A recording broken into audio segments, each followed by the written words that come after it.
You rub shoulders with important people, I mean Madiba, and you know, going around the country, you meet a lot of people from ordinary South Africans to people in government, top people in business. What would you say needs to be done in this country to improve the level of tolerance and understanding, especially religious tolerance?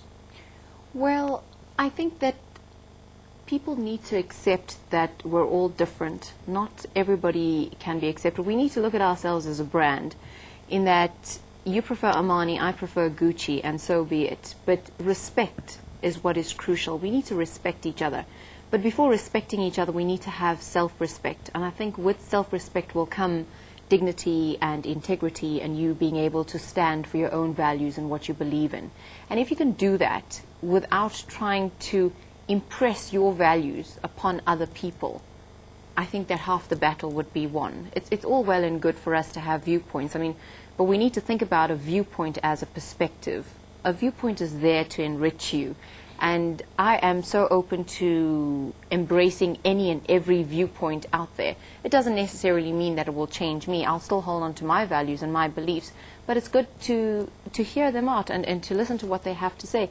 And thereby become more tolerant to others. Because, you know, to each his own. And every one of us is entitled to being an individual. That's what makes us individuals. That's what makes the place. That's what creates people and the diversity and, you know, the multicultural beliefs that we have. It just makes so much room for an exciting and thrilling society. I mean, imagine if everything were there as an open book and it was a case of just simply reading up about it and knowing it all. That would be boring. It would be bland.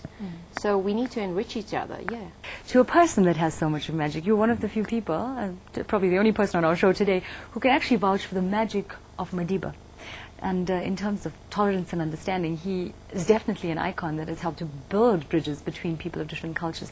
What was it like personally? What is it like personally? I mean, some of us will only dream of ever meeting or being with him. It's probably the most fulfilling moment of my life, is to spend time with Madiba. I always say that he's a masterpiece, you know, unfolding every second of every day. The man has just got so much happening within him, and just to be blessed with his presence, you're so able to absorb from him. And I want nothing but only a fraction of his wisdom. And I think that for me, the way I interpret Madiba's magic would be that the one thing that I remind myself of on a daily basis is that judgment creates separation. And I think that Madiba's magic is the fact that he's a non-judgmental person. He is so together, so accommodating. He is ever ready to acknowledge anyone and everyone, and every single person has a place in his life. And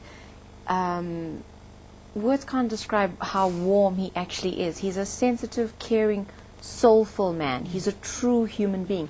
He's basically the epitome of human values, because if you think of human values that are essential for tolerance and understanding, you're looking at the likes of righteousness, peace, love, truth, non-violence, and he's all of those things.